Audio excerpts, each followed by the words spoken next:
কোনো পুরুষকে আল্লাহ তাআলা শুধু নারীর জন্য সৃষ্টি করে নাই বাপ। লজ্জাস্থানের যে চাহিদা তোমার, এটার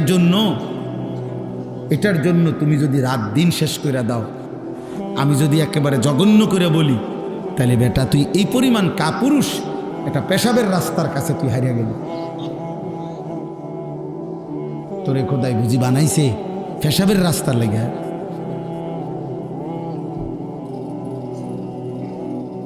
এত নারী, এত ছবি, এত উলঙ্গ দৃশ্য, এত জিনা ব্যভিচারের কেন? দেখো বা,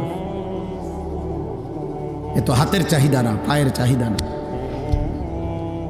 এত লজ্জাস্থানের চাহিদা, এই তো আর কি।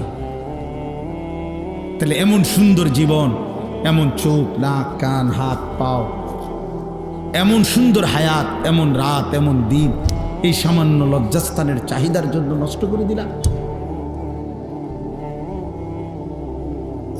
বলো না বাপ, একটা ছেলে বোঝো, একজনই বিবেক দিয়ে ভাবো আসলে কি বিষয়টা।